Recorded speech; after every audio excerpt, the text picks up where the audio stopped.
The water off Tawi-Tawi churned black under the tropical sun. A Japanese destroyer knifed toward the American submarine at flank speed, its bow wave a white scar against the dark sea. Every man in the conning tower of USS Harder held his breath. Conventional wisdom demanded they dive deep and run. The submarine manuals said flee. The veterans from Pearl Harbor insisted evasion was the only hope against a charging destroyer.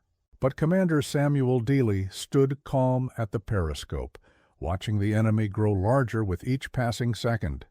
He spoke 3 words that would change naval warfare forever. Steady as she goes. This is the story of a tactic so counterintuitive, so seemingly suicidal, that experienced sailors laughed when they first heard it. Steer into the wake, turn toward the torpedoes. Face the enemy head-on when every instinct screams to run. And yet, this technique would save countless ships and claim some of the most impressive kills of the Pacific War. Before we continue into the heart of this incredible tale, if you are enjoying stories of naval courage and tactical brilliance, make sure to subscribe and hit that notification bell. You will not want to miss what comes next. The year was 1943. The Pacific Ocean had become a graveyard. Japanese submarines prowled the shipping lanes, their long lance torpedoes cutting through the water at 49 knots, faster than any American vessel could flee. Destroyers hunting submarines found themselves becoming prey. The balance of power seemed hopelessly tilted. When a destroyer detected a submarine, doctrine demanded an aggressive depth charge attack, but the submarine captains had developed their own deadly response. They would wait until the destroyer was committed to its attack run, then fire a spread of torpedoes directly at the oncoming ship. The destroyer captain faced an impossible choice. His ship presented a massive target broadside, nearly 350 feet of steel stretched across the torpedo path. To turn and flee meant exposing his entire hull to the incoming weapons. To maintain course meant charging directly into the jaws of death. Most captains chose to run. Most captains died. The mathematics of torpedo evasion seemed straightforward at first glance. A typical World War II destroyer measured roughly 350 feet in length, but only 40 feet in beam. Presenting the bow to an incoming torpedo reduced the target area by more than 80%. A ship showing its side was almost 9 times easier to hit than one showing its bow. But this simple geometry failed to account for the psychological terror of watching a torpedo wake streak directly towards you. It failed to account for the training that had been drilled into every sailor since basic seamanship. Torpedoes meant death. Running meant survival. Except running almost never worked. The problem was speed. A Mark 14 torpedo traveled at 46 knots. A Fletcher-class destroyer made 37 knots at flank speed, and that was under ideal conditions, with clean hulls and perfect weather. A destroyer turning to flee gave the torpedo an angle on the bow shot where the closing geometry actually favored the weapon. The torpedo did not need to catch up, it merely needed to intercept, and with detection ranges often measured in hundreds of yards rather than miles, the torpedo almost always won the race. The naval archives at Pearl Harbor contain thousands of after-action reports from destroyer captains who survived submarine encounters. The common thread running through the successful reports is striking in its consistency. Turned all bow toward the submarine. Presented minimum aspect. Charged the attacker. The failures tell a different story. Attempted to evade. Executed emergency turn. Torpedo struck amidships. Commander Samuel David Dealey came from Dallas, Texas, a city so far from the ocean that a battleship had never dropped anchor there. His friends at the Naval Academy joked that he would one day pilot one right up to the mayor's front door. Instead, he would pilot a submarine into naval history, proving that the same tactic that saved destroyers could also be their doom. Dealey graduated from Annapolis in 1930 and spent the early years of his career bouncing between surface ships and submarines. By the time war broke out, he had logged years of experience aboard the older S-class boats, cramped and primitive submarines that taught hard lessons about survival in confined spaces. When he took command of USS Harder in December 1942, he brought something rare to the captain's chair: a willingness to think differently, a refusal to accept conventional wisdom, and an almost preternatural calm under fire. Harder was a Gatto-class submarine, one of the workhorses of the American undersea fleet. She displaced 1,500 tons on the surface and carried 10 torpedo tubes, 6 forward and 4 aft. Her diesel engines could push her to 21 knots on the surface, but submerged she crawled at barely 9. Against a destroyer making 35 knots, the math seemed hopeless. A submarine could not outrun a destroyer. It could barely outmaneuver one. The only option was to hide, to dive deep and silent, to pray the depth charges fell wide. Dealey rejected this calculus entirely. He understood something that other submarine captains had failed to grasp.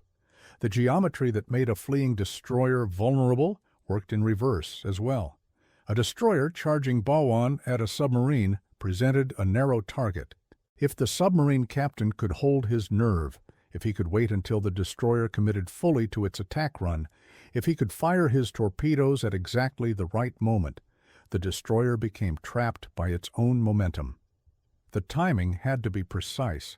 Too early, and the destroyer could turn aside. Too late, and the submarine would be crushed beneath the charging hull or shattered by depth charges. The window of opportunity measured in seconds. The margin for error was essentially zero. Dealey called it the down-the-throat shot. Other submariners called it suicide. But Dealey had run the numbers, studied the engagement geometry, and concluded that aggression, not evasion, offered the best chance of survival against a determined destroyer attack. His first opportunity to test this theory came on April 13, 1944, north of the Western Caroline Islands. Harder had been spotted by an enemy patrol aircraft, and within hours a Japanese destroyer appeared on the horizon. The escort vessel was Ikazuchi, a Fubuki-class destroyer that had been hunting submarines since the war began. Her captain had sunk his share of American boats. He knew exactly how to press an attack. The destroyer spotted Harder on the surface and immediately turned to engage. Dealey watched through his periscope as the enemy vessel worked up to flank speed, her bow wave growing white against the dark water. The range closed rapidly. 2,000 yards, 1,500, 1,000. Every training manual said dive. Every survival instinct screamed flee. The submarine's executive officer watched Dealey with growing anxiety. The torpedo officer had his hand on the firing mechanism, waiting for an order that might never come. At 900 yards, with the destroyer filling the periscope view, Dealey finally spoke. "Fire!" 3 torpedoes streaked from Harder's bow tubes. The timing was surgical. The destroyer captain saw the wakes too late to turn, too late to do anything but watch death approach. 2 torpedoes struck home. Ikazuchi went down in less than 5 minutes, taking nearly all hands with her. Dealey's contact report to Pearl Harbor became famous throughout the submarine service. Expended 4 torpedoes and 1 Japanese destroyer. The laconic message masked the revolutionary nature of what had just occurred. A submarine had deliberately engaged a destroyer in a head-on duel and won. Word spread quickly through the fleet. Some captains dismissed Dealey as reckless, a lucky cowboy whose techniques would get his entire crew killed. Others studied the engagement reports carefully, trying to understand how he had survived what should have been suicide. The truth lay somewhere between luck and genius. Dealey had recognized that the very aggression of destroyer attacks created vulnerability. The charging destroyer could not turn. Its weapons, the depth charges racked on the stern and the sonar pinging from the bow, were designed for attacks from above, not torpedo strikes from dead ahead. 4 days after sinking Ikazuchi, Dealey added another enemy freighter to his kill list. But it was his fifth war patrol in late May and early June of 1944 that would cement his legend and transform naval doctrine forever. The waters around Tawi-Tawi in the Philippine archipelago represented some of the most dangerous in the Pacific. The Japanese fleet used the deep anchorage as a staging area, and destroyer patrols swept the approaches constantly. American submarines that ventured too close often did not return. But Dealey had been ordered to extract friendly guerrilla fighters from the Borneo coast, and the only route passed directly through the Japanese patrol zone. On the night of June 6th, threading through the Sibutu Passage, Harder detected a convoy of 3 tankers escorted by 2 destroyers. One of the escorts picked up the submarine on sonar and turned to attack. The captain knew his business. He had hunted American boats before. He ran straight at Harder, building speed for a depth charge run that would crush the submarine like an egg. Dealey did not run. He let the destroyer close to 1,100 yards, waited until the ship was fully committed, and fired 3 torpedoes. The lead fish struck the destroyer square in the bow. A second hit amidships.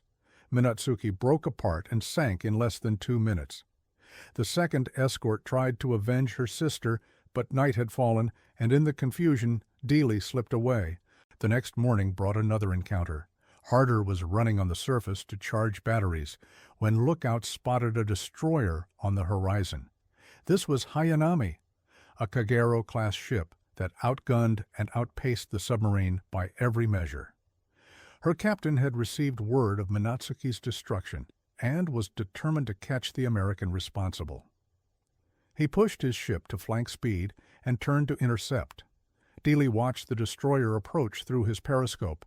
The range dropped with terrifying speed, 1,200 yards, 1,800. At 650 yards, so close that the lookouts on the destroyer's bridge could almost make out individual periscope features, Dealey fired 3 torpedoes directly down the throat of the charging ship. All 3 hit. Hayanami's magazines detonated in a massive explosion that showered debris over Harder's surfacing conning tower. The blast was so violent that it damaged depth charge racks on the submarine's deck, shaking loose equipment throughout the boat. But Harder survived, and Hayanami did not. 2 destroyers in 2 days. Both killed using the down-the-throat shot. The impossible had become routine, but Dealey was not finished. The patrol continued, and the Japanese were now actively hunting him. On June 8th, Harder picked up the guerrilla fighters from Borneo as ordered and turned to escape through the same passage she had entered. By now, the Japanese had concentrated 8 destroyers in the area, all searching for the submarine that had been slaughtering their escorts. On June 9th, in the narrowest stretch of the Sibutu Passage, Dealey found himself confronted by 2 more destroyers steaming in column. They had not yet detected him. The prudent course was to dive deep and wait for them to pass. But Dealey saw an opportunity. The 2 ships were positioned such that their silhouettes overlapped from his viewpoint, creating a single, larger target. He fired 4 torpedoes at the overlapping ships. 2 struck Tanikaze, the lead destroyer, which went down almost instantly. The second ship scattered, confused and leaderless, eventually retreating rather than pressing the attack.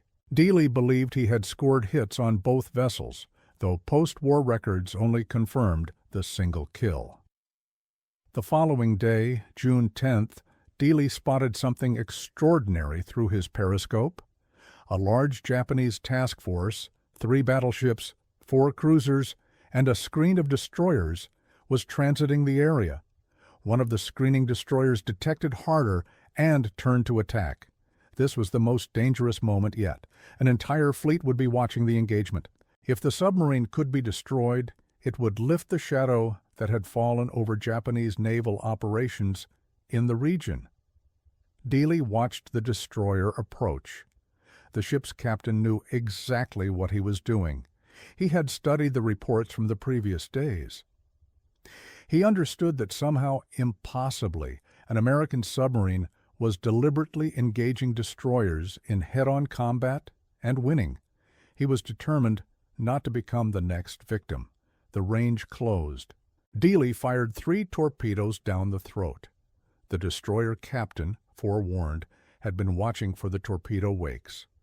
He threw his ship into an emergency turn at the last possible moment. The torpedoes missed, streaking past harmlessly. But the turn had carried the destroyer across Harder's position, and now the submarine dove deep, slipping beneath the confused surface forces. For 2 hours, depth charges rained down. The Japanese were not going to let this submarine escape. But Dealey had chosen his position well, and eventually the task force moved on, unwilling to linger in waters that had claimed so many of their escorts. Harder returned to port, having sunk 4 destroyers in 12 days, all using the same technique that other captains had dismissed as suicide. Commander Dealey became known as the Destroyer Killer, a title he accepted with typical Texas understatement. When asked how he managed to sink so many escort vessels, he simply shrugged and said he gave them what they wanted. They came at him bull on, and he returned the favor. Now, before we continue with this incredible tale, take a moment to like this video if you're enjoying it. Your support helps us bring more stories like this to you, and if you haven't subscribed yet, now is the perfect time. The lessons from Dealey's patrols spread rapidly through both the American and Japanese fleets. American destroyer captains began to understand what their enemy had discovered the hard way. The down-the-throat shot worked in both directions. A destroyer charging a submarine presented as narrow a target as a submarine tracking a destroyer. The geometry was symmetric. This realization fundamentally changed destroyer tactics against submarines. Rather than charging directly at detected submarines, captains began approaching at angles, presenting their own broadsides while denying the submarine a clean bow shot. Depth charge runs became more cautious, more calculated. The days of blind aggression were over, but the implications extended far beyond submarine warfare. The same geometry that governed torpedo attacks against destroyers also governed torpedo attacks against destroyers from aircraft and other surface ships. The principle of combing the tracks, turning to face incoming torpedoes bow on, became standard doctrine. The Battle off Samar, fought on October 25, 1944, demonstrated these principles on a grand scale. When a Japanese fleet including 4 battleships and 8 cruisers descended upon the escort carriers of Taffy 3, the tiny American destroyers charged directly into the teeth of the enemy formation. Their actions were suicidal by any conventional measure. They were outgunned, out-armored, and outnumbered, but they understood something that Dealey had proven 6 months earlier. Aggression beats evasion when the enemy expects you to run. USS Johnston, commanded by Lieutenant Commander Ernest Evans, led the charge. Evans was part Cherokee, a decorated officer who had survived the chaos of the early Pacific War. When the Japanese battleships appeared on the horizon, he did not wait for orders. He rang up flank speed and turned his ship directly toward the enemy. The engagement that followed has become legendary. Johnston closed to within 10,000 yards of the Japanese cruisers, firing over 200 shells at the enemy in just 5 minutes. Then she launched all 10 of her torpedoes at the heavy cruiser Kumano, scoring at least 1 hit that blew off the enemy's bow and forced her out of the battle. The Japanese responded with overwhelming firepower. Battleship Yamato, the largest warship ever built, engaged Johnston with her 18-inch main battery.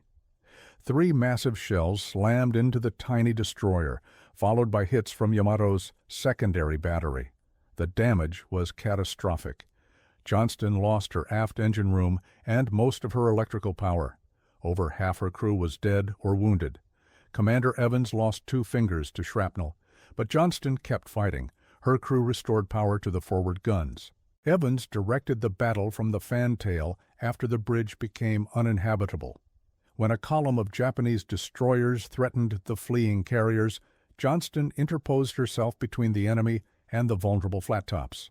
She engaged the entire destroyer squadron alone, damaging the light cruiser Yahagi and disrupting the enemy's torpedo attack. The Japanese destroyers focused their fire on Johnston. Shell after shell struck home. The destroyer's main mast went down. Her last engine failed. Her final gun fell silent. At 9:45 in the morning, Evans ordered "Abandon ship." As Johnston settled into the water, a remarkable thing happened. The Japanese destroyer Yukikaze passed close by the sinking American ship. Her crew came to the rails and saluted. The enemy sailors had watched Johnston's single-ship battle against overwhelming odds. They had seen a destroyer charge battleships. They recognized courage when they witnessed it. Of Johnston's crew of 327 men, 186 died, including Commander Evans. But her sacrifice, combined with those of USS Hull and USS Samuel B. Roberts, saved the escort carriers and arguably prevented the annihilation of the American beachhead at Leyte. The Japanese fleet, convinced they faced a much larger force, eventually withdrew. The same aggressive tactics that Dealey had pioneered against submarines had proven equally effective when reversed. Destroyers charging capital ships could survive if they pressed the attack with sufficient determination. The geometry favored the aggressor. This principle, counterintuitive as it seemed, became one of the defining lessons of the Pacific War. When confronted by torpedoes, turn into them. When confronted by superior force, attack. The psychology of the enemy depends on you behaving predictably. When you charge instead of flee, you seize the initiative. The physics reinforces the psychology. A ship presenting its bow is nearly invisible to a torpedo seeker head, whether that seeker uses acoustic homing, magnetic detection, or simple course calculation. The narrow profile offers minimal sonar return and minimal magnetic signature. Even the wake, that turbulent trail that guided many Japanese long-lance torpedoes, narrows dramatically when the ship turns bow on. The mathematics of survival in torpedo combat reduced to a single imperative: minimize target area. Show your bow, not your beam. Turn into the attack, not away from it. This seems obvious in retrospect. The wonder is that it took so long to become doctrine. The earliest torpedoes, dating back to the 1860s and 70s, were slow and unreliable. Ships could easily outrun them. The instinct to flee made sense in those early days, but technology had evolved faster than tactics. By World War II, torpedoes traveled at speeds that most surface ships could not match. The old logic of flight had become a death sentence. The men who recognized this transformation and adapted to it survived. The men who clung to outdated doctrine died. Commander Dealey survived his 5th patrol and received the Medal of Honor for his actions. His citation specifically noted his technique of presenting the bow to attacking destroyers and firing down their throats. The Navy Department wanted every submarine captain to understand what Dealey had proven. Aggression works when retreat fails. Sadly, Dealey himself did not survive the war. On his 6th patrol in August 1944, Harder was lost off the Philippines. A Japanese minesweeper caught the submarine on the surface and pressed a depth charge attack that no amount of tactical brilliance could evade. Dealey was 37 years old. His legacy, however, transformed naval warfare. The down-the-throat shot became standard doctrine for submarine attacks against escort vessels. Combing the tracks became standard doctrine for surface ships evading torpedo attacks.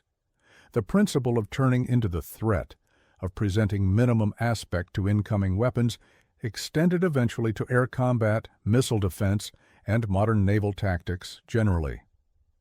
Consider the modern anti-torpedo torpedo developed in the early 2000s. This weapon is designed to intercept incoming torpedoes by charging directly at them, presenting its own minimal aspect while closing the range as rapidly as possible. The geometry is identical to what Dealey pioneered 80 years ago. Aggression beats evasion. Face the threat. Close the range. Destroy the attacker before the attacker can destroy you. The sailors who first heard about steering into torpedo wakes laughed because it contradicted everything they had been taught. Torpedoes meant death. Running meant survival. These lessons had been drilled into them since basic training. But training based on obsolete assumptions can kill as surely as any enemy weapon. Dealey understood this. Evans understood this. The captains who survived understood this. And eventually, the entire Navy understood this. The down-the-throat shot, combing the tracks, turning into the attack. These techniques saved ships. They won battles. They changed history. The waters of the Pacific still hold the wrecks of hundreds of ships, both American and Japanese, that fell victim to torpedo attack during World War II. Some went down because they were unlucky. Others went down because they were outmatched. But too many went down because their captains followed doctrine that no longer applied. They turned to flee when they should have turned to fight.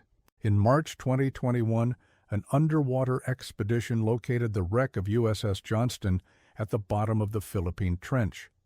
She rested at a depth of over 21,000 feet, the deepest shipwreck ever surveyed at that time. The images showed her forward guns still trained toward the enemy, frozen in the act of defiance that characterized her final moments. The hull number 557 was still visible, bright white against the dark steel. Park Stevenson, a naval historian, created a three-dimensional model of the wreck that revealed just how much punishment Johnston absorbed. Shell holes riddle her superstructure. Her hull is shattered where Yamato's 18-inch shells struck, but her bow remains pointed forward toward the enemy she charged without hesitation. This is the lesson that Dealey taught and Evans embodied. When they laugh at your tactics, ask yourself whether they are laughing because you are wrong or because you are right in a way they have not yet understood. When the experts tell you to run, consider whether running will actually save you. When every instinct screams one thing, calculate whether the opposite might be true. The sailors who steered into torpedo wakes were not lucky. They were not reckless. They understood something fundamental about the geometry of survival. They recognized that the rules had changed even when the textbooks had not caught up. And they acted on that understanding with a courage that still resonates across the decades. The Pacific War was won by many factors: industrial capacity, intelligence breakthroughs, strategic planning.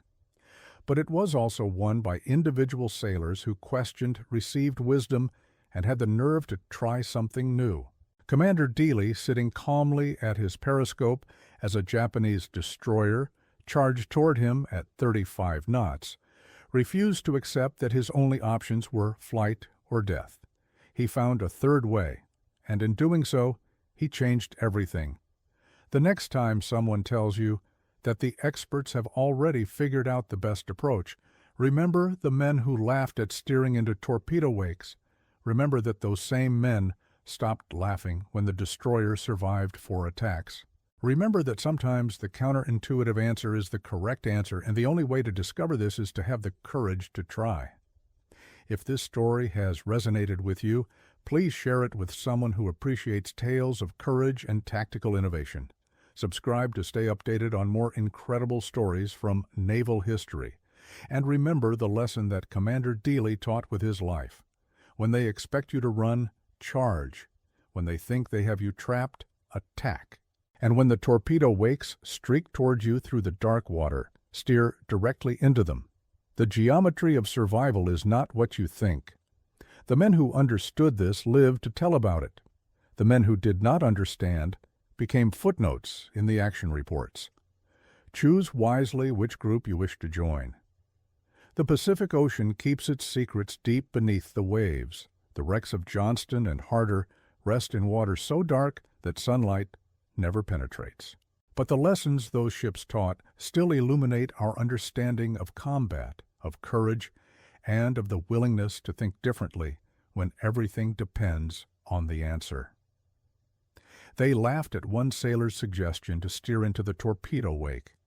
They stopped laughing when the destroyer survived 4 attacks, and eventually they stopped laughing altogether because they understood that the sailor had been right all along.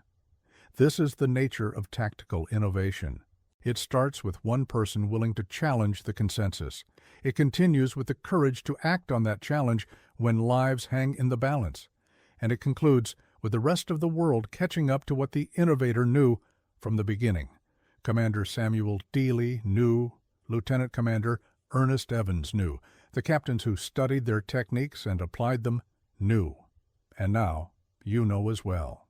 The next time you face a situation where conventional wisdom points one direction and logic points another, remember the torpedo wake. Remember the destroyer that survived. And remember that sometimes the only path to victory runs straight through the heart of what everyone else calls certain death. Thank you for joining us on this journey through one of naval history's most remarkable tactical innovations. The story of steeping into torpedo wakes is ultimately a story about courage, about questioning assumptions, and about the willingness to act differently when the stakes are highest. These lessons extend far beyond the Pacific War. They apply anywhere that innovation matters, anywhere that courage is required, anywhere that the textbook solution might be exactly wrong. Stay curious, stay courageous, and never stop questioning the accepted wisdom, especially when your survival depends on the answer. The men who changed naval warfare did so by refusing to accept limitations that turned out to be imaginary. Their example stands as a challenge to all of us. Until next time, remember the torpedo wake. Remember the destroyer that survived. And remember that sometimes the craziest idea in the room turns out to be the only one that works.